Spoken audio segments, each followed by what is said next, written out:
Well, good to see you. Nice to see We're you. reversing roles here. This is good. This is fun. You always got me in the chair, so now. When I think about what you do every day in the media, what I say, you provide perspective. There's you and John Stewart and a few other people who provide really a different perspective. The media is entertaining, doing controversy, getting ratings, but there are a few people like you, not very many, who provide perspective. When you think about that, what perspective are you trying to provide?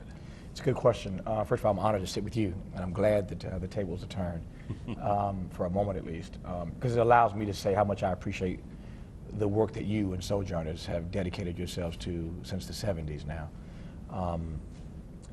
My role on television is one of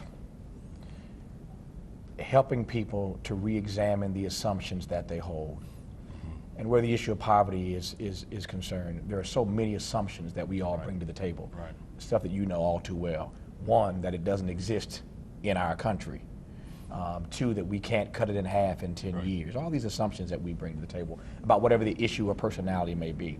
So my job, I see quickly, one is to help people lovingly to re-examine the assumptions they hold, to help them expand their inventory of ideas, to use the platforms I have on public TV and public radio to introduce Americans to each other, to profile people who they otherwise might not see if they didn't see them on my show, to ask questions other folk won't ask, to raise issues other folk won't raise, to address topics that don't get addressed in other places. And being on public TV and public radio, I must say that public TV and public radio in part play a huge role in allowing me to do that, because the format Give you space. gives me space to do that. So my role is really just to try to help people expand their inventory of ideas by using these platforms to ask questions, raise issues, and profile the right people. Yeah.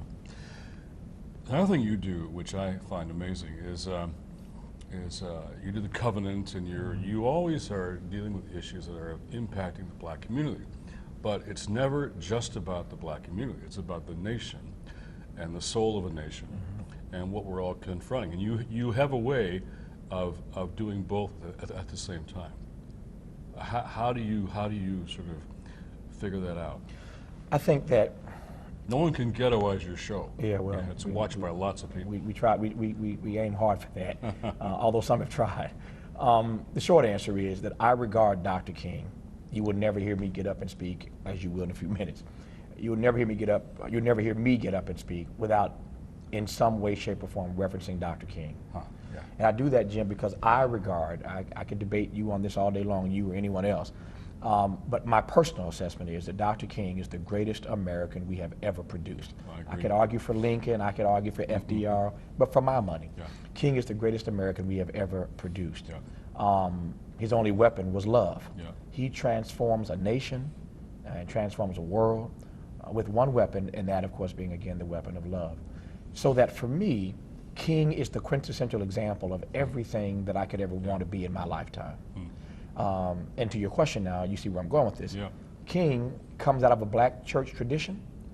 He's speaking on behalf of black people, but his message resonates with anybody concerned about those who are disenfranchised politically, economically, socially, and culturally.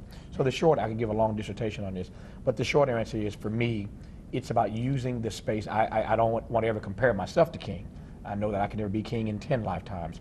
But in the space that God has allowed me to occupy, this media space, I try to put, how might I put this? I try to put a Kingian formulation, a Kingian twist on the work that I get a chance to do. So he's coming from someplace, but he becomes the universal leader. That's right. That's right. So I was asked recently who is the greatest global political leader, president. I said, and they expected Churchill or Roosevelt of the last century. I said, no, Mandela. On a global stage, that's right. Mandela has done the same kind of thing as a president. You always end your show, which I watch, by the way, as much as I possibly can, with keep the faith. So why do you always say keep the faith, and what do you mean by that? It just so happens, there are two answers to that question. One, when I started doing television, I wanted to have a signature sign-off every night. The one that I was going to use, I've never said this publicly, I don't think. The one I was going to use originally was already taken. At the time, there was a talk show host on CNBC, Charles Grodin, who I like. And Grodin ended his show every night by turning to the camera and saying to the audience, "Thanks for watching, and good night, Mom." I love my mother, and I would have loved to be able to turn to my camera every night and say, "Good night, Mom," because my mom watches me every night. My mom doesn't miss me. I mean, it's one of the great joys of my life is to have, my mother had me as a child when she was 16 or 17. I was born out of wedlock, and so my mother has been there for me in my entire life, and for her to see the success that God has blessed me to have, however you define that. I love the fact that I know that every night I'm watching my show, my mother's watching. My mother only has a high school education. So the truth of the matter is, with every guest I talk to, my mother is always my audience. My mother, I know, if I can get my mother to understand this answer, if this question makes sense to my mother, you follow me? My mother's, I talk to an audience of millions, but I'm really talking to an audience of one. My mother is she's my target research. If I can make, if I know that if I can make my mother understand this, then everybody else is going to get it. That said, I would love to I would love to have had the opportunity all these years to end my show by saying, "Thanks for watching and good night, Mom." Grodin had that. I didn't want to, seem like a copycat. So the next best thing to honoring my mother is to honoring what my mother put in me, which is an abiding faith. And it just so happens that my favorite Bible verse in the Bible is, "Faith is the substance of things hoped for, the evidence of things not seen." Hebrews. Absolutely. And so every night when I say keep the faith, I'm not trying to sermonize or proselytize, but I do believe that there's a difference between optimism and hope. Absolutely. Optimism suggests there's a particular set of facts, circumstances, or conditions, something you can look at, feel, or touch that gives you reason to believe that things are going to get better. That's optimism. But hope, faith, that's something different. It's the evidence of things not seen. So when I close my show, because it's a late night show, when you go to bed at night, the last thing that I recognize that my show, because it is on late, is the last thing that some people see before they go to bed. So I want to at least leave a positive, encouraging word with them. Whatever happened in your life today, I want you to keep the faith. I love that. I have a paraphrase of that text, which is, hope means believing in spite of the evidence and then watching the evidence change. I like that. And that Hebrews text is real important to me. Because hope, as you say, it's not a feeling. That's right. Or a personality type or a mood. It's a decision. It's a choice you make. Because of this thing that we call faith. That's a great answer. You got to come back on the show again so we can dissect that comment. I want to dissect that. The Hebrews text, right.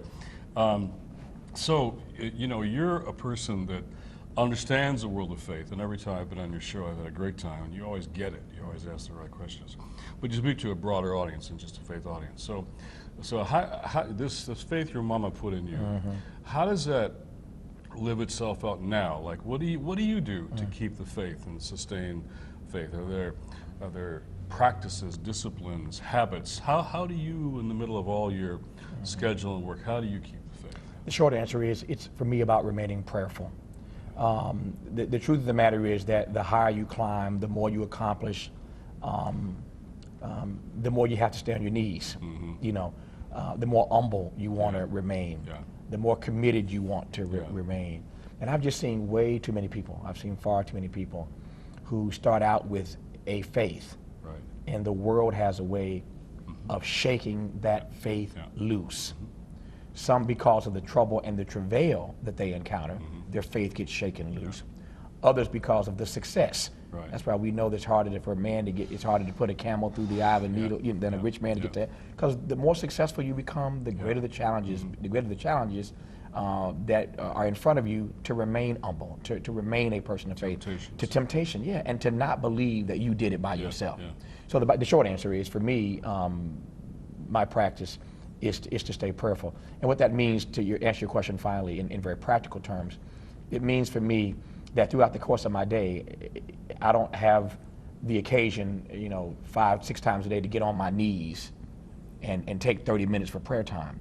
but I'm constantly saying prayers. I'm constantly, I can be in the back of a car, you know, and you think I'm just sitting there looking out the window, and I'm praying. Yeah. I'm thanking God for the day and asking for His blessing on what I'm about to do. Yeah. And I'm on planes. People think I'm sitting there, you know, staring out the window, you know, and I'm praying. So I'm constantly in my own private prayer session, and that's how I move and operate.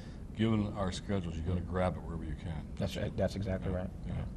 So we have a new administration, Tavis. Yes. And Barack Obama sent a terrific personal video to our mobilization here, and the White House team came and talked to us about this poverty. And you've been very involved in trying to, into the campaign now, to say, okay, what does this mean? What are the hopes that are here? And now we're at the first 100 days. Here we are. Yep. So what's Tavis Smiley's sense of these first 100 days for Barack Obama? I think he's off to a great start. And yet I understand that great presidents aren't born, great presidents are made. Put simply, I want Barack Obama to be a great president. I believe he can be a great president, but only if we help make him a great president. We have to push him into his greatness. Lincoln is not a great president if there is no Frederick Douglass. That's right. FDR isn't a great president if there isn't first Eleanor Roosevelt and a bunch of other folk pushing him. That's right. LBJ is a great president because Dr. King and the movement were pushing this guy. So great presidents have to plant themselves in some fertile territory. Lincoln had the Civil War. FDR had the Great Depression. LBJ had the Civil Rights era. You plant yourself in the fertile ground so that a difficult economy, a difficult world order, you don't run from that. You plant yourself in this fertile territory and you grow in stature to become a great president. But so the point is that the ground is fertile for Obama to be a great president. Absolutely. But we got to plant him in it. We got to water him. We got to help him grow. We got to pray for God to give the increase.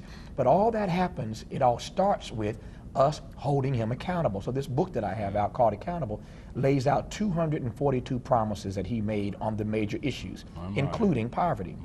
And so everyday people now can get this book, follow along. You don't need me or the news media to tell you how he's doing at the 100-day mark. There's nothing magical about 100 days. How's he doing every day? Accountable. How's he going to finish out this term? So if you get this book and follow along, we can hold him accountable to an agenda that will lift up everybody in America. You know, and I don't, it may be too much to ask for, but I'm hoping and praying that he will come around on this poverty question to a Kingian understanding of it and recognize that we're going to have to focus on the poor.